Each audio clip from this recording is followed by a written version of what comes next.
Thousands of Mexican Americans have long been employed in fields other than farm labor, and a series of events have helped pave the way for others. First of all, as Mexicans continued to immigrate to the United States during the first half of this century, the demand for farm labor in the Southwest decreased. These factors combined to place tremendous pressures on Mexican American families who'd been living in the borderlands for generations. And many Mexican Americans migrated to new areas where the wages were better, to the crops of Ohio, Michigan, Wisconsin. There they worked during the summer, but most of them returned to their southwestern homes for the winter. Then, too, many jobs that had been done by hand were taken over by machine. The number of people needed to harvest a crop was drastically reduced. And during the 1930s, the Dust Bowl drove thousands of Anglo-American farming people into the Southwest. These Dust Bowl migrants also sought jobs as farm workers, and the labor market was flooded. Where were the unemployed farm laborers to go? Well, the United States had moved to limit the immigration of foreigners. Laws had limited Chinese immigration in the 19th century. The number of Japanese immigrants was cut by the Gentleman's Agreement of 1907. And in 1924, the United States Congress had passed the National Origins Act. Although this law had little effect on immigration from Mexico, it further cut the number of Europeans who were allowed to immigrate to the United States. For many years, these European immigrants had met the labor requirements of industry in the northeastern and midwestern sections of the United States.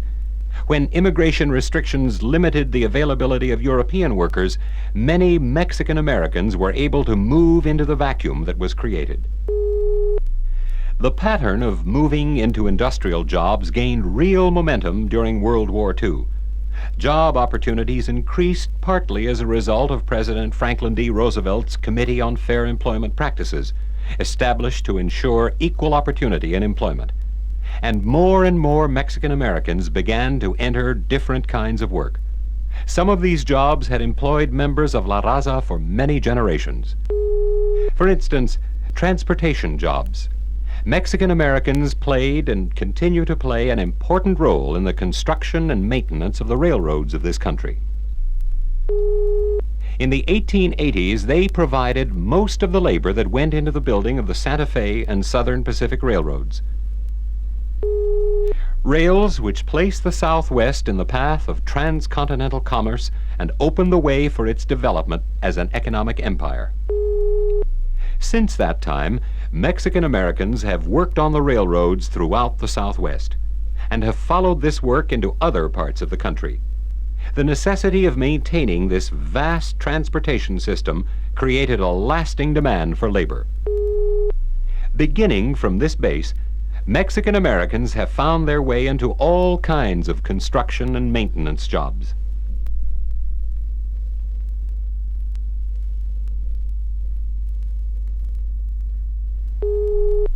Like agricultural work, many construction jobs are seasonal in nature.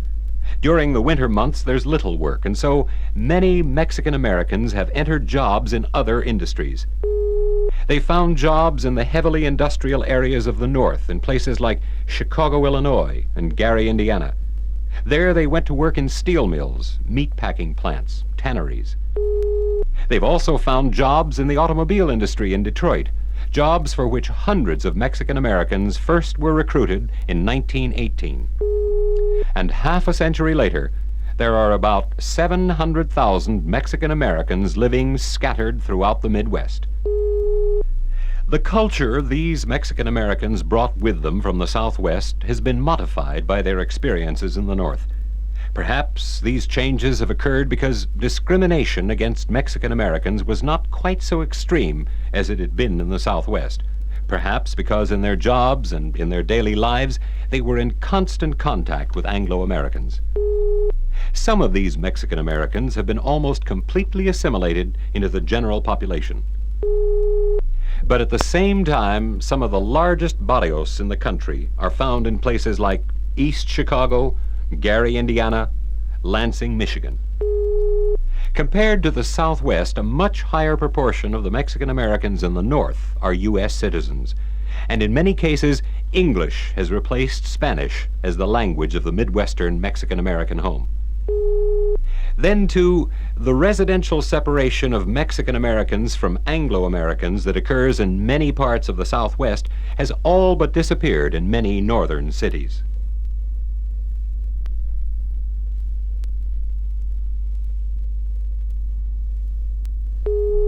Now, many immigrants came from rural Mexico, but in the United States they've become an increasingly urban people.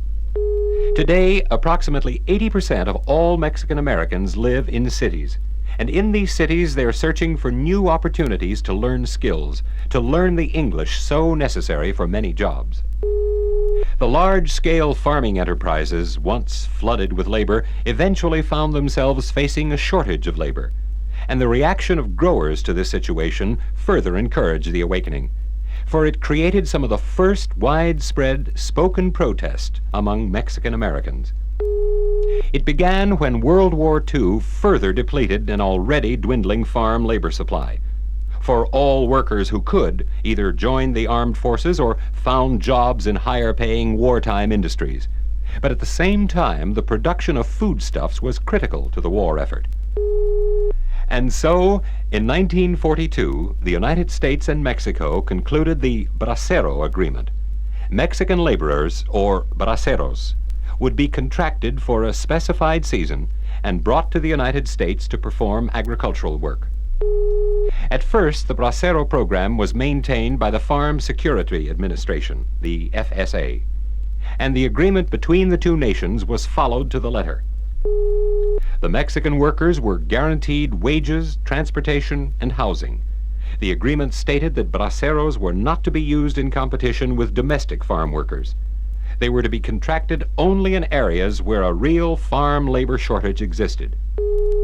Officials from Mexico's Ministry of Labor had the right to inspect the farms where braceros were used, and thus, for the first time since Mexico lost her northern provinces to the United States, the government of Mexico had some say in the treatment of Mexicans across the border. Scarcely a year after the program began, the Mexican inspectors accused several Texas counties of severe discrimination against Mexicans and Mexican Americans, and refused to allow any more braceros to work in these counties. This boycott continued until the Bracero program ended in 1947. But it made little difference to the Texas growers, for they hired illegal Mexican immigrants who continued to provide a steady supply of farm labor, with men willing to work for wages even lower than those paid the braceros. Now, when the wartime Bracero agreement ended in 1947, the growers cried for its renewal.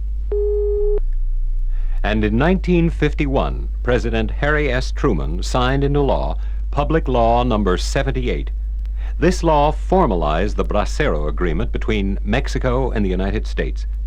It began as an emergency measure to cope with labor shortages created by the Korean War, but growers demanded its continuation, and the agreement was renewed periodically until it finally expired in 1964. The growers preferred braceros to domestic labor. The braceros would work long hours at 50 cents an hour.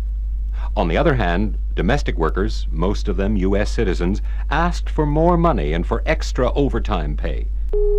The braceros were willing to accept substandard housing. Domestic laborers demanded improved working and housing conditions. Thus, in 1951 alone, more than 190,000 braceros were contracted to work in the United States. But in that same year, more than 500,000 Mexicans entered this country illegally.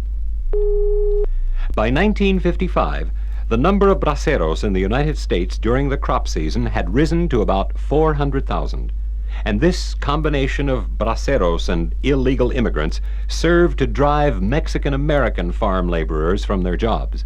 The availability of cheap labor created intense job competition.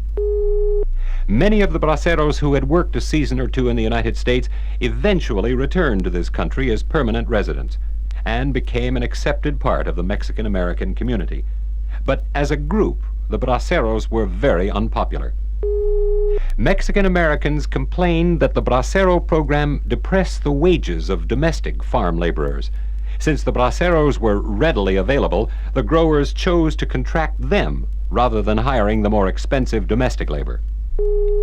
Mexican American farm laborers stated that they had a choice of either accepting low wages or unemployment, and the unemployed farm workers had to survive without Social Security benefits or unemployment insurance. Braceros were also unpopular because they took the money they earned back to Mexico. Mexican American merchants suffered because the Braceros spent most of their money in company stores or perhaps in gambling casinos set up especially for them.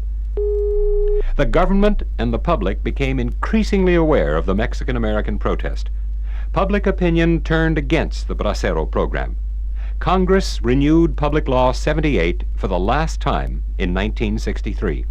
It was allowed to expire on December 31st, 1964, in spite of the cries and complaints of the growers.